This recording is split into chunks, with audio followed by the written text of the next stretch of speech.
சுற்றுலாத்துறையினுடைய மானிய கோரிக்கை வருகின்ற 19ஆம் தேதி புதன்கிழமை நடைபெற உள்ளது. அந்த மானிய கோரிக்கையில் நடைபெறுகின்ற விவாதம் முடிந்த பிறகு தமிழ்நாட்டில் இருக்கக்கூடிய 38 ரெவன்யூ டிஸ்ட்ரிக்ட் இருக்குது.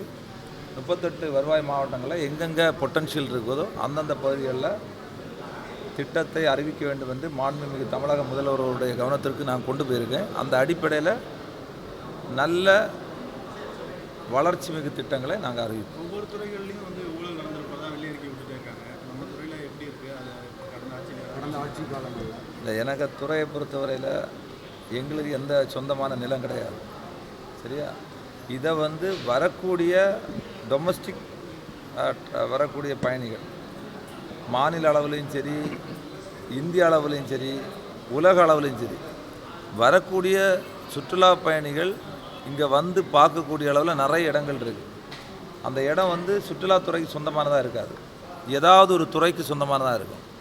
எங்களை பொறுத்தவரையில் அந்தந்த பகுதியில் டெவலப்மெண்ட், அதாவது என்னென்ன பண்ணால், இப்போ ஒரு உதாரணத்துக்கு ஒரு பூங்கா அமைக்கணும்னா அந்த டேம் சைட்டுன்னு சொல்லுவாங்க, அதில் பூங்கா அமைச்சு வரக்கூடியவங்க கொஞ்சம் நேரம் இருந்து பொழுதுபோக்காக குடும்பத்தோடு உட்கார்ந்துருந்து போகக்கூடிய அளவில் அது மாதிரி உருவாக்குறது. இப்போ நீங்கள் நதிகளை இணைக்கக்கூடிய சுற்றுலா நாங்கள் உருவாக்கியிருக்கோம். அதே மாதிரி வேளாங்கண்ணி, நாகூர், இது மாதிரிப்பட்ட ஆன்மீக தலங்களுக்கு போய் வரக்கூடிய அளவில் அங்கங்கே மக்கள் ஓய்வெடுக்கக்கூடிய இடங்களை உருவாக்கணும்.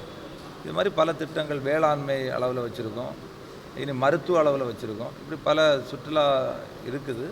இதெல்லாம் எப்படி டெவலப் பண்ண முடியும், புதுசாக என்ன கொண்டு வர முடியும். ஏற்கனவே மகாபலிபுரத்தில் இந்த நிதி அறிக்கையில் சொல்லியிருக்காங்க, 200 கோடி ரூபாய்க்கு மேலே மகாபலிபுரத்தில் ஒரு பெரிய திட்டம் கொண்டு வரதுக்கான ஆக்கப்பூர்வமான பணிகள் நடக்குது. இப்படி பல திட்டங்கள் வச்சுருக்கோம். மானிய கோரிக்கையில் அதில் நான் சொல்லுவேன். இல்லை, அதான் நிறைய திட்டங்கள் இருக்குது. வயசான 60 வயசுக்கு மேற்பட்டவர்களை எப்படி கூட்டிகிட்டு போய் விடலாம், அவங்களை எப்படி பேருந்து வசதி ஏற்படுத்தி கொடுக்கலாம், கோயில்களை எப்படி சுற்றி வலம் வரலாம், மாவட்ட அளவிலையா மாநில அளவிலையா, அதை பற்றி நிறைய விஷயங்கள் யோசிச்சிருக்கோம். நிச்சயமாக பல திட்டங்கள் நாங்கள் அறிவிப்போம். முதல்வர் குறித்து அவதூறாக பேசியிருக்கார் நைரா நாகேந்திரன். அதுக்கு அவங்க கட்சியில் இருக்க மாநில துறை தலைவரை கண்டனம் தெரிவிச்சிருக்காங்க. அண்ணாமலை உள்ளிட்ட பல்வேறு தலைவர்கள் கண்டனம் தெரிவிச்சிருக்காங்க. முதல்வரின் தாயார் குறித்து அதாவது இதெல்லாம் தவிர்க்கப்பட வேண்டிய ஒரு விஷயம். அரசியல் என்பது ஆரோக்கியமாக இருக்கணும், நாகரிகமாக இருக்கணும்.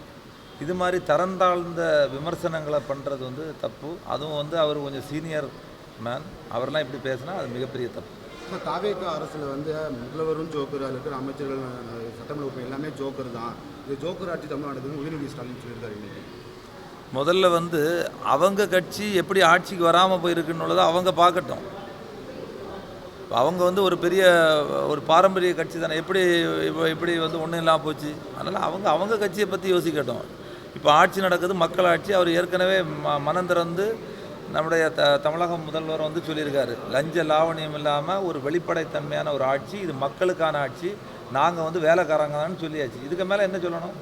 மக்கள் தான் சொல்லணும். நீங்கள் அவர் மக்கள்கிட்ட போய் கேட்கட்டும் யார் எப்படி ஆட்சி பண்ணுறாங்கன்னு. ஏன்னா அவங்களும் இவ்வளோ காலம் ஆட்சி பண்ணாங்க. முதல்ல அவங்களுடைய கட்சியை வலிமைப்படுத்தணும். அவங்க எப்படி மக்களை அதை அவங்கள்ட்ட பண்ண சொல்லுங்கள். எதிர்கட்சி தலைவர் இந்த மாதிரி வார்த்தைகளை பயன்படுத்துகிறாங்க. அதில் அதுதான் ஏற்கனவே இது மாதிரி வார்த்தைகளை பயன்படுத்தி பெரிய பெரிய இக்கட்டான ஒரு சூழ்நிலைக்கு வந்தது.